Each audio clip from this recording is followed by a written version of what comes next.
em seus lares o programa Quarta Dimensão na TV Vila Velha, a TV que a nossa gente vê. O Apocalipse coloca ponto final no sofrimento e na morte física. Após ingresso na nova terra e novos céus, Deus lhes enxugará dos olhos todas as lágrimas, e não haverá mais mortes. Apocalipse 21, versículo 4. O profeta Isaías, focalizando este mesmo período, esclarece: morrer aos 100 anos será morrer ainda jovem. Isaías 65, verso 20. Afinal, Getúlio, me pergunta alguém, continuaremos desencarnando ou não? Um diz que sim, outro diz que não. Meu caro, existem dois tipos de morte. Há significado de morte: a morte física e a morte espiritual. Enquanto revestidos de corpos, a morte física sempre ocorrerá. O pecado mortífero, causador da morte espiritual da graça, porém, não ocorrerá após o juízo final. Por quê? Porque os malignos, os maus, os ímpios, passarão para um outro planeta. Não haverá mais razão de pecado mortífero dentro do planeta. Vocês vejam que múltiplos significados da morte confundem, mas para o intérprete atencioso não existe mistério. Cuidando da imagem e do som, contamos a presença de grupo pequeno, mas aguerrido e competente. Com equipe desse gabarito, o resultado será esplêndido. Tema de hoje será chave que abre todas as portas. No livro Êxodo, nós encontramos palavras estranhas. Porque eu sou o Senhor teu Deus, que castiga a iniquidade dos pais nos filhos, até a 3ª e 4ª geração daqueles que me aborrecem. Palavras de Jeová, em Êxodo 20, versículo 5. Como poderá alguém ser punido pelo pecado alheio? Mesmo que seja débito do próprio pai, não será justo alguém assumir o erro de outrem. Garoto me encara aborrecido e com semblante carregado me diz: foi o próprio Deus quem disse estas palavras. Quem é você, Getúlio, para questioná-las? Lembre-se, amigo, que eu não estou questionando as palavras. Revestida da letra mortífera, o decreto é inaceitável. Há algo nas profundezas do pensamento divino precisa ser explicado para que possamos aceitá-lo de coração tranquilo. Teremos que examinar a Bíblia com redobrada atenção.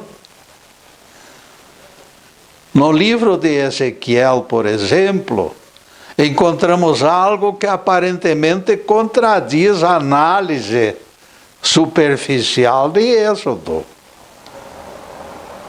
O filho não assume a iniquidade do pai, nem o pai a iniquidade do filho. A justiça do justo lhe pertence, a impiedade do ímpio cairá sobre ele. Ezequiel 18, versículo 20, palavras de Jeová. Exercendo a mediunidade como profeta, Ezequiel modifica a injusta cobrança citada em Êxodo. Ezequiel reforça o dito constante das Escrituras de que cada vivente receberá segundo suas obras. Moisés, no Êxodo, aponta filho, resgatando o pecado do pai. Pelo menos a letra diz isto. Ezequiel replica que filho nada tem com os erros do progenitor. A partida está empatada de 0-0. Deste lado Moisés, do outro lado Ezequiel, em campos opostos. Será melhor usarmos a palavra empacada ao invés de empatadas. Vocês não acham? Resulta a contradição flagrante entre Moisés e Ezequiel. Moisés coloca filho como avalista do pai. Ezequiel desfaz injustiça, devolvendo responsabilidade pessoal ao praticante do pecado. O fato é que nos encontramos diante de contradição flagrante. Ficamos num beco sem saída. A Bíblia é a mesma, mas o resgate do transgressor se estende indevidamente para terceiros. No tempo de Jesus, esta contradição já existia. No caso do cego de nascença, os discípulos perguntaram ao mestre: terá sido este homem que pecou ou foram seus pais, para que ele nascesse cego? João 9, versículo 2. Isto revela que a responsabilidade dos filhos pelo pecado dos pais se encontrava na cultura daqueles tempos. Eles seguiam a definição de Moisés pela letra, omitindo que o profeta Ezequiel apontara algo radicalmente diferente. Eis a razão de que os apóstolos consultassem o mestre. Fica evidente que fomos alcançados, estamos sendo alcançados por verdadeira bomba. De repente, no entanto, concluímos que os dois estão certos. Pode uma coisa dessa? Pode, é só explicar. Moisés e Ezequiel definiram algo verdadeiro, usando palavras diferentes. As entrelinhas desfazem a contradição. Bastará analisarmos a Bíblia sem algemas. Bastará acrescentarmos ingrediente misterioso e conheceremos a chave que abre múltiplas portas, de acordo com o nosso tema. Todos levantam as pestanas, indagando com certa desconfiança qual será o elemento esclarecedor deste imbróglio. Pista valiosa nós encontramos no livro de Jeremias. Naqueles dias, afirma o profeta, ninguém mais dirá: os pais comeram uvas verdes e os dentes dos filhos se embotaram. Cada um morrerá pela sua própria iniquidade. Jeremias 31, versículos 29 e 30. As palavras-chave, portanto, são estas: naqueles dias. Percebam que a ocorrência será no futuro, naqueles dias. Deus promete ingrediente esclarecedor para tempos depois. Este ingrediente é a bendita reencarnação. Ela é chave para mais esta porta da Bíblia. Sem ela estaríamos diante de clamorosa injustiça. Jeová castigava a iniquidade dos pais nos filhos, porque os espíritos dos pais, autores da culpa, retornariam em futuras gerações. O pai de hoje eventualmente reencarnará num dos descendentes. No retorno à vida, o próprio espírito que comete pecado sofrerá corretivo pelo mal praticado em vidas anteriores. Ezequiel e Moisés, portanto, já podem fumar o cachimbo da paz. Os dois se encontram na mesma trilha, expondo a verdade sem algemas castradoras. A contradição só existe até o momento em que nós aplicamos a fórmula mágica da reencarnação. Sem uso da reencarnação, as escrituras se tornariam incompreensíveis, especialmente em trechos polêmicos. Seria impossível interpretá-las de maneira coerente. Sem reencarnação, Moisés e Ezequiel expressariam doutrinas antagônicas no estudo que estamos desenvolvendo. Veja que não tratamos de algo raro ou inédito. A reencarnação tem sido chave para entendermos inúmeros mistérios bíblicos. Vou citar algum como exemplo.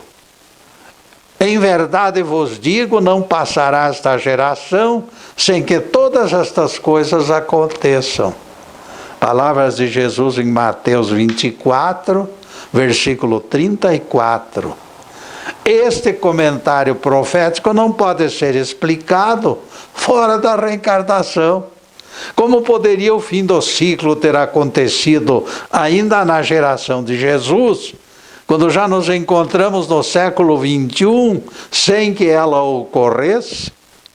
2 milênios depois, a grande tribulação ainda é promessa.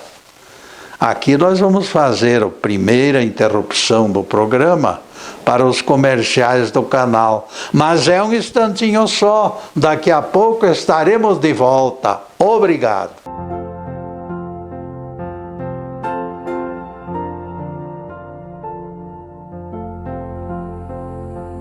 Já estamos no segundo bloco do programa Quarta Dimensão. Por gentileza de bons amigos, o nosso site está na telinha e convidamos vocês para visitá-lo. Você sabia que a maioria das palestras do Getúlio no YouTube, 1 e 2, podem ser acessadas através do site? Pois é, notícia boa. Após localizar quaisquer das páginas Getúlio no YouTube 1 ou Getúlio no YouTube 2, você clica num dos títulos e acessa o tema que preferir. O meu querido neto Ricardo foi construtor desta ponte.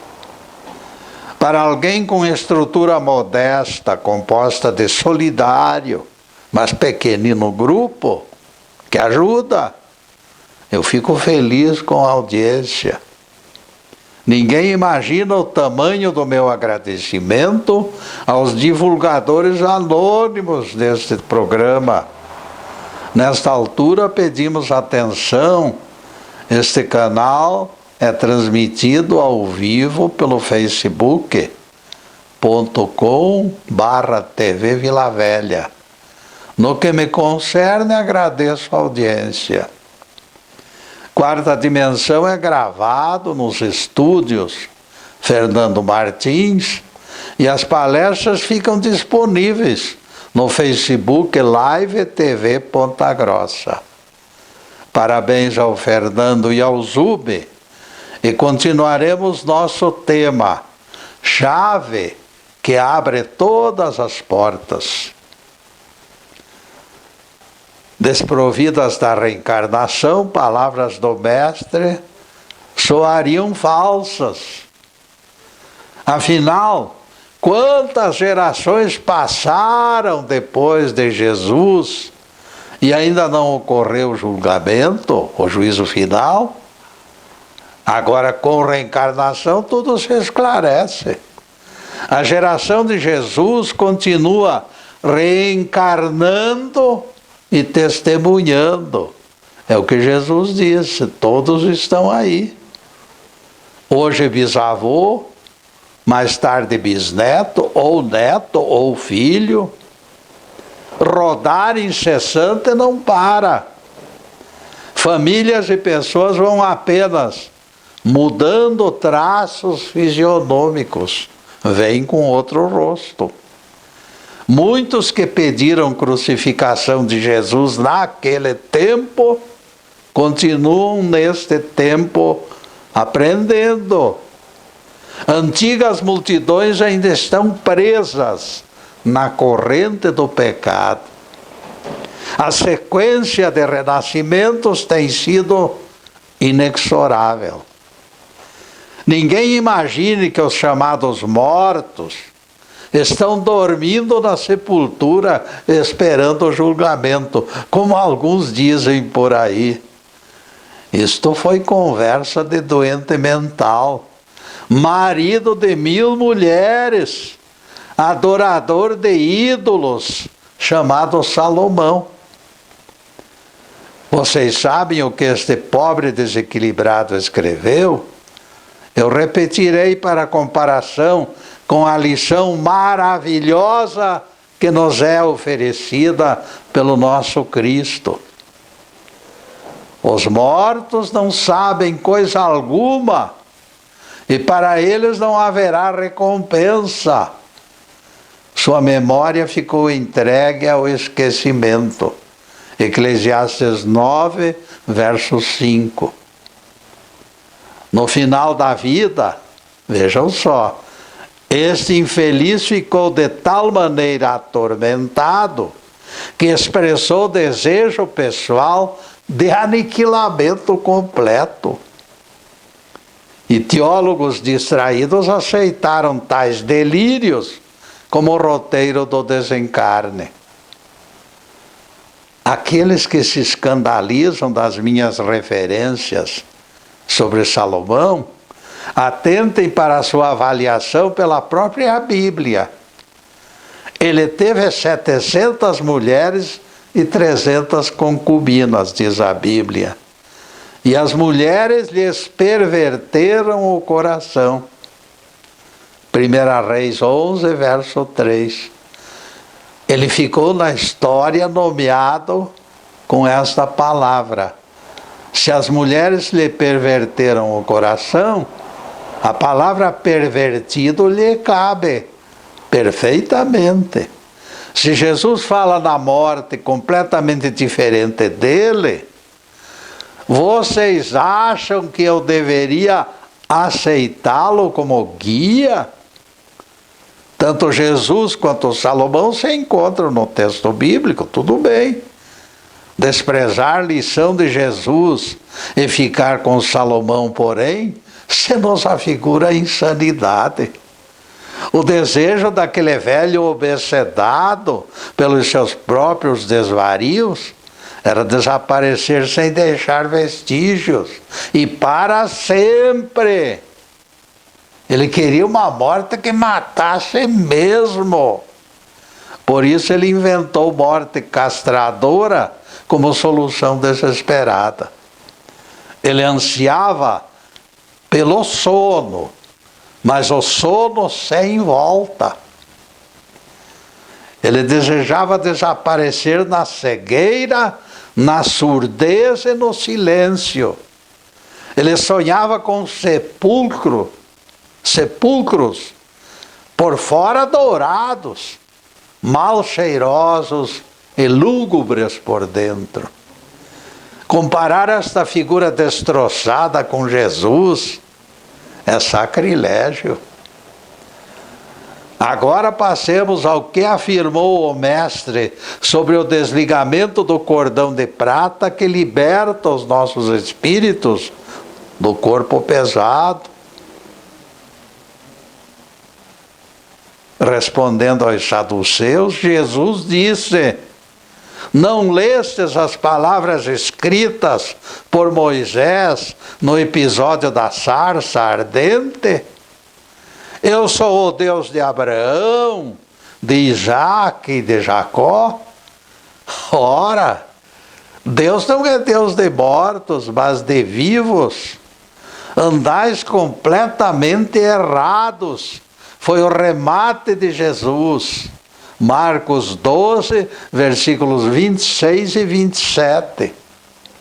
O evangelista Lucas nos oferece remate pertinente para esta preciosa lição de Jesus. Ele escreveu: Deus não é Deus de mortos, mas de vivos, pois para Ele, para Deus, todos estão vivos. Lucas 20, versículo 38, palavras de Jesus. Eu pergunto para vocês, alguém acha que existia vida naquelas múmias ressecadas dos patriarcas na época de Jesus? Quanto tempo depois eles estarem vivos, Deus considerava eles como vivos. Se o nosso Rabi confirmou Jeová e também as considerava vivas, com toda certeza ele não se referia ao corpo dos patriarcas. Patriarca Abraão, Isaque e Jacó já haviam desaparecido na poeira, desapareceram. Sem qualquer dúvida, o mestre apontava espíritos daqueles três personagens que viveram milênios antes. Estes espíritos, com toda certeza, se encontravam vivos. Foi pela falta deste entendimento que os teólogos inventaram esta famigerada doutrina do pecado original, para desfazer, para colocar de lado a reencarnação. E até hoje eles estão perdidos em contradições. Os pecados dos pais lançados a débito dos filhos deixaram de ser exclusividade. Agora eles dizem que somos réus da desobediência de Adão e Eva. O livro de Jó é evocado para fundamentar esta teoria esdrúxula. É mais retalho que se pretende costurar no pano envelhecido da teologia. Quem pode fazer puro ao que foi concebido de imunda semente? Jó 14, verso 4. A versão dos 70 traduz ligeiramente diferente. Quem há que seja isento de mácula? Pergunta Jó. E ele mesmo responde: ninguém, ainda mesmo criança de um dia. Jó 14, verso 4. Se vivêssemos única vez, eu consideraria isto como uma excrescência. Carregar culpa do meu pai carnal já é uma dose para elefante. Colocar em cima deste fardo mais a culpa de Adão e Eva, porém, é de explodir a boca do balão. Ninguém merece. Isso seria abusar da paciência do ser humano. Recordem que Ezequiel disse: o filho não levará a iniquidade do pai, nem o pai a iniquidade do filho. Ezequiel 18, verso 20. Se a Bíblia diz que não seremos responsáveis pela iniquidade de nossos pais, ficarmos a reboque do casal edênico será inconcebível. Eles desobedeceram. Portanto, o problema não é nosso, é deles. Cada criatura é responsável pelo que pratica. Diz o Espírito no Apocalipse: comigo está o galardão para retribuir a cada um segundo suas obras. Muito, imaginem só, no seu imortal, todavia, nada existe de transgressões de seus pais, muito menos transgressões de Adão e Eva. Cada um é inteiramente responsável por aquilo que pratica. E nesse ponto, amigos, nós vamos fazer mais uma pequena interrupção para os comerciais do canal, mas é um instantinho só. Daqui a pouco estaremos de volta. Obrigado.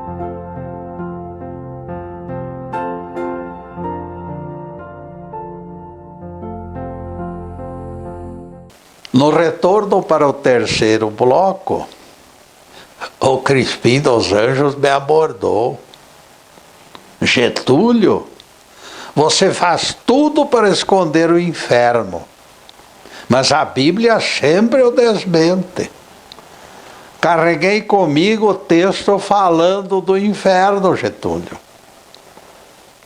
Este beberá do vinho da ira de Deus e será atormentado em fogo e enxofre, diante dos santos anjos e na presença do Cordeiro. Apocalipse 14, versículo 10. Este texto mostra que o inferno existe, Getúlio, remata o Crispim. Você está distraído, Crispim, eu disse. Se dito inferno fosse eterno, por que Deus mandaria o Cristo e os santos anjos assistir aos apenados? Não caberiam alívios, Crispim, porque o inferno sendo eterno, não há quem modifique. A interpretação espiritualista desmonta seus fracos argumentos. Os ímpios que serão rejeitados no mesmo juízo final dos justos irão para planeta de provas, para a continuidade do aprendizado. Não vão para inferno nenhum. Rejeitamos penas eternas, incompatíveis com o Deus de amor. É naquele lugar de pranto e ranger de dentes, lá dos planetas inferiores, que eles terão assistência de santos anjos e do Cordeiro, como informa Apocalipse 14, 10. Depois desse pinguinho de doutrina, a continuidade do tema de hoje. Chave que abre todas as portas. Essa geração adâmica ainda se encontra em processo de sementeira. O fato das suas obras ainda apresentarem saldo negativo explica a sua permanência até o juízo final. Vamos aprofundar a análise das palavras do patriarca Jó. Quem há que seja isento de mácula? Ninguém. Ainda mesmo uma criança de único dia. Se não houvesse reencarnação, haveria doutrina mais injusta do que esta? A resposta só pode ser negativa. Imputar pecado à criança que acabou de nascer só será possível depois de admitirmos outras vidas na carne. Só quem já viveu anteriormente pode renascer culpado.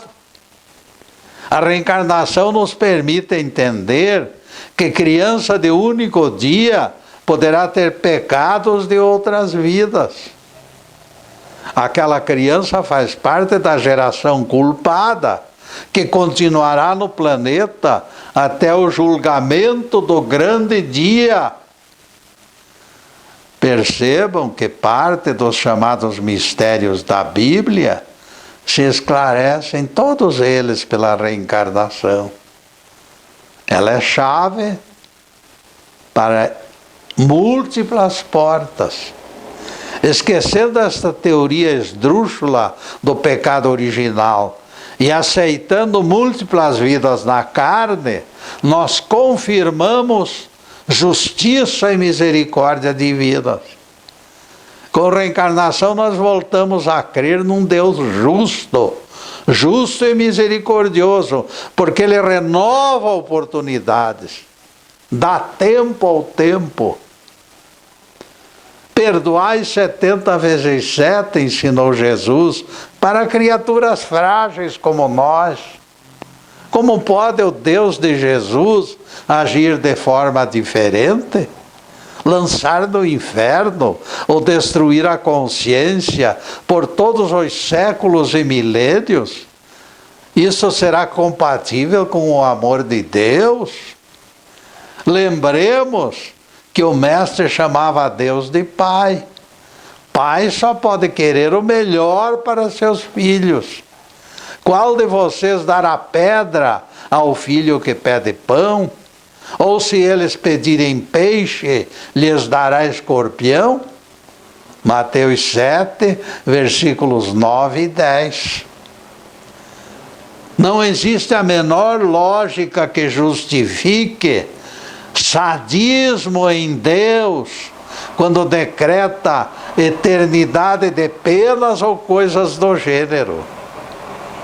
A propósito, no livro de Jeremias encontramos mais provas de que vivemos anteriormente. A mim me veio palavra do Senhor dizendo: antes que eu te formasse no ventre materno, te conheci.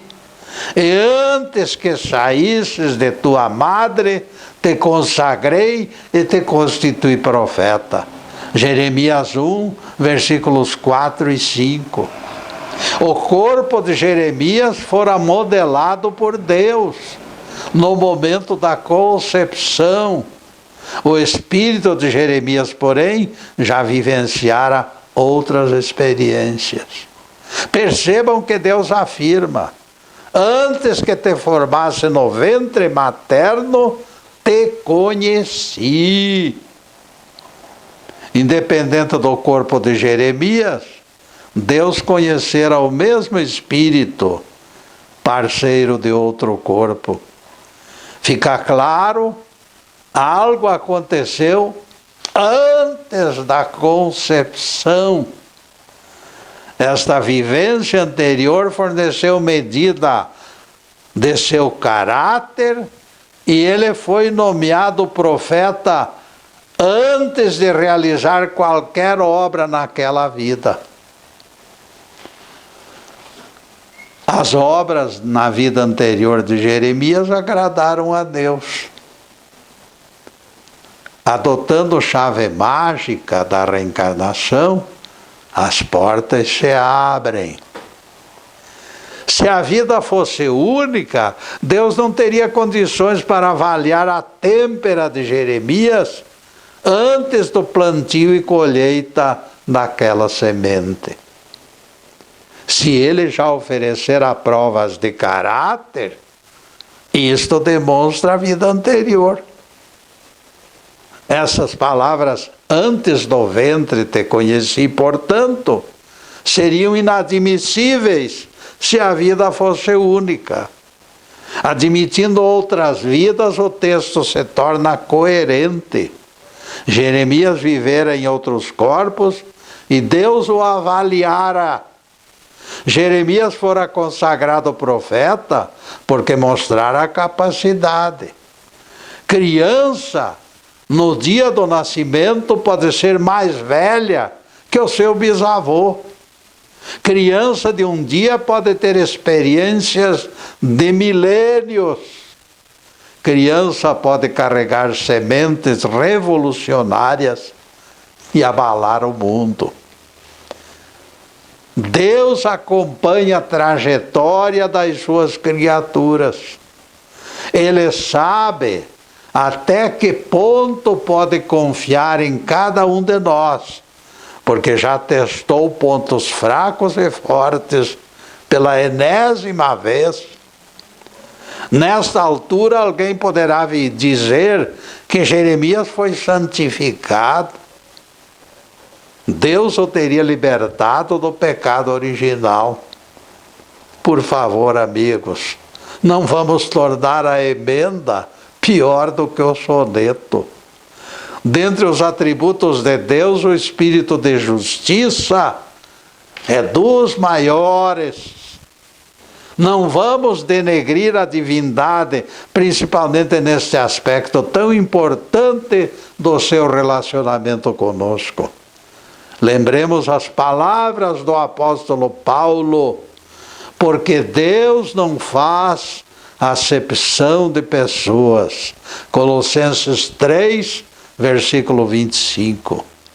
Concordamos com o apóstolo em gênero, número e grau. Deus não pode discriminar, porque Deus é justo. Se não fosse justo, não seria Deus.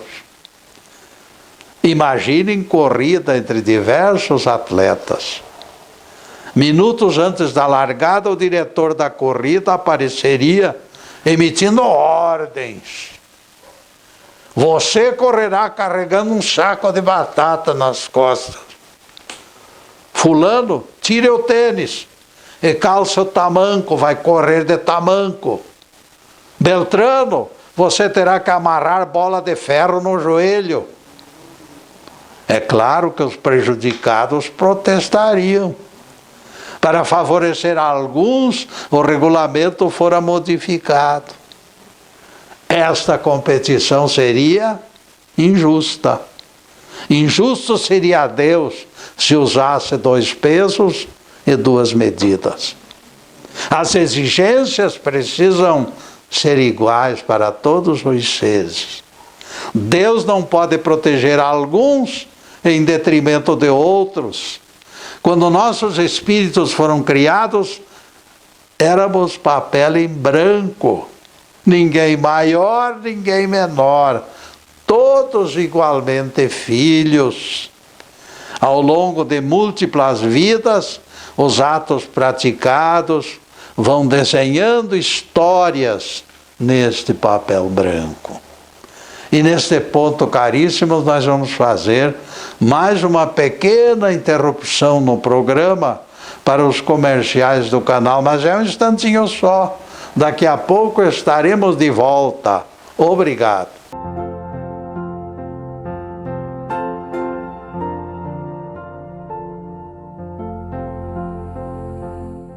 Atingimos o último bloco do programa Quarta Dimensão.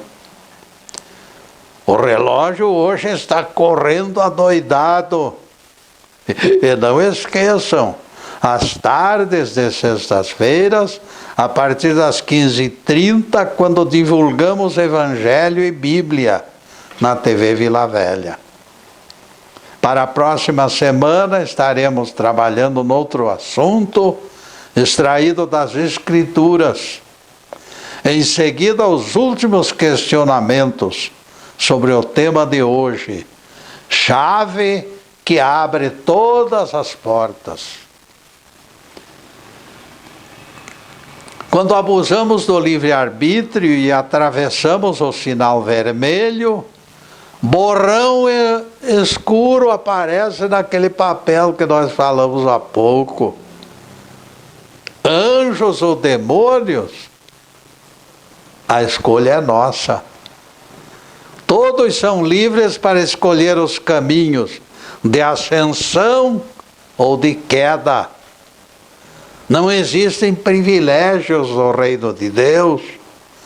O livre-arbítrio é lei que funciona. Percebam, amigos, o procedimento do pai e do filho pródigo. O moço encarou o velho sem rodeios. Pediu a parte dos bens que lhes eram devidos por herança, com a maior cara de pau. O pai não discutiu. Entregou-lhe o que ele tinha direito. O rapaz preparou as malas e se foi. Apesar de desgostoso, o pai não o deteve. Embora tivesse forças para prendê-lo, ele não usou sua força. Respeitou a liberdade do filho. Deus, nosso Criador, procede da mesma forma. Ele respeita a nossa independência e nos libera. Como aquele pai da parábola. O Pai do céu permanece no alto da torre, esperando por nós. A esperança pela volta do filho nunca morre no coração do pai. Violentá-lo, porém, é algo totalmente fora de cogitação. O filho é o único responsável. Vejam que o filho pródigo constrói seu fracasso. Foi a ilusão que o conduziu até aquela pocilga dos porcos, onde perdeu até o direito de se alimentar como ser humano. Esta é a consequência das transgressões, quando escolhemos atalhos perigosos. Essa rebeldia, entretanto, nada tem a ver com Adão ou qualquer outra figura humana. Essa rebeldia é coisa nossa, nascida da nossa ignorância. Essa rebeldia é o abuso do livre-arbítrio. Nessa altura do campeonato, alguém mais afoito poderá assumir a defesa do pecado original. Pode. Afinal, Getúlio dirá o defensor do pecado original. O próprio apóstolo Paulo escreveu que Adão é responsável pelo pecado do mundo. Diante desta afirmação, você poderia nos explicar qual terá sido a participação de Adão no implante das transgressões? Fora de foco, meu amigo, não é o que Paulo disse. O erro se encontra no sentido destas suas palavras. Percebam que a Bíblia mostra linha divisória entre adâmicos e terrenos. Vendo os filhos de Deus que as filhas dos homens eram formosas, tomaram para si aquelas que mais lhes agradaram. Gênesis 6, versículo 2. A separação entre os dois grupos é flagrante. Eles não se enxergavam como iguais.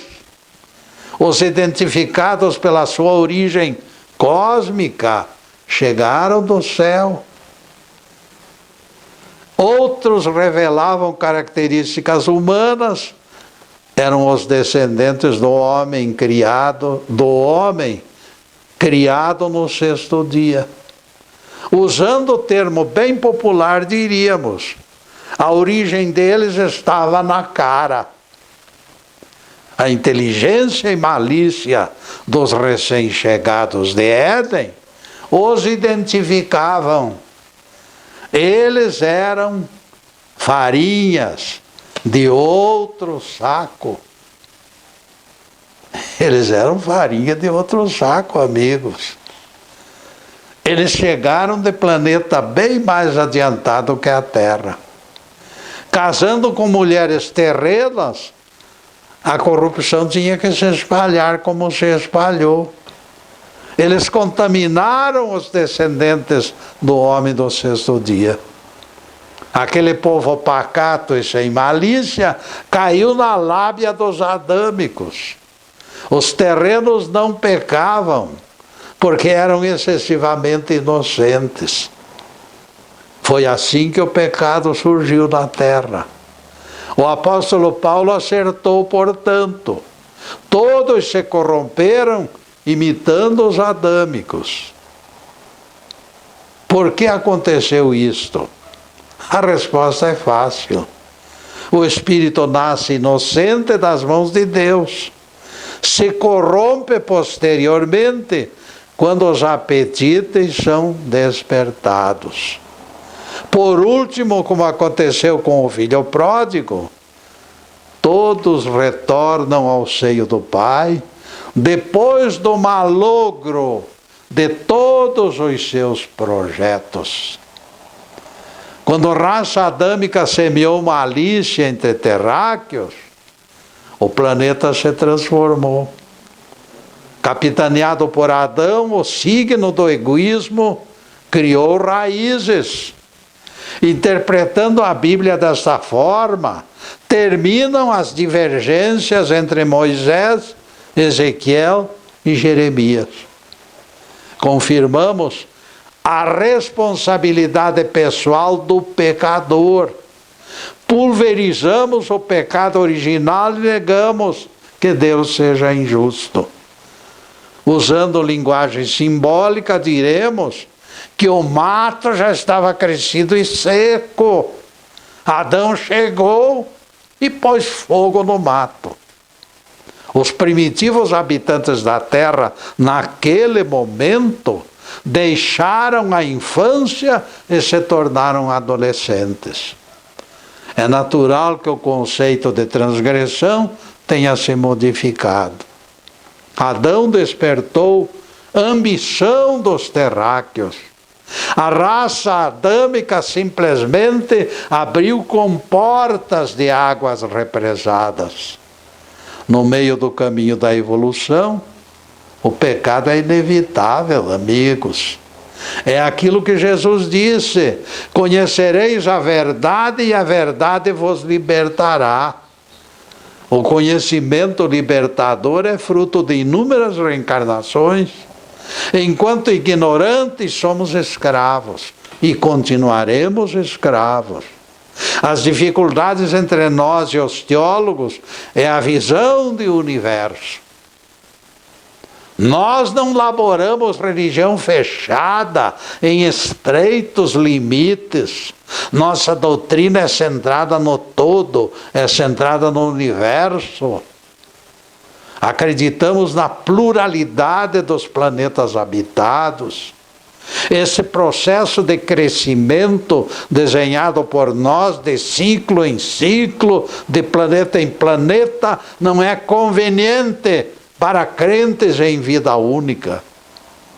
Ninguém esqueça que esses donos da verdade perderam a batalha para Galileu Galilei.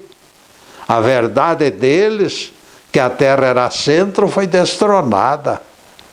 Eles enxergaram notícias de planetas habitados com o pé atrás, porque continuam aferrados na Terra como última estação antes do paraíso.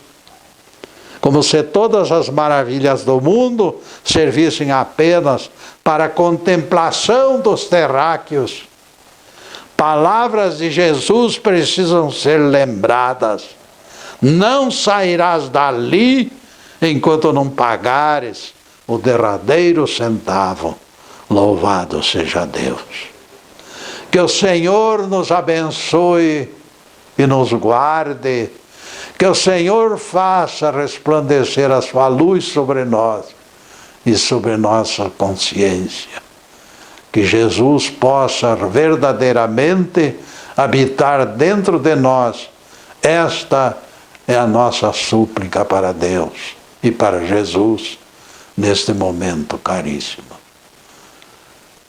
E saibam todos que eu estou vibrando e pedindo ao Pai que possa derramar bênçãos de paz, prosperidade, saúde, alegria de viver, tudo de bom.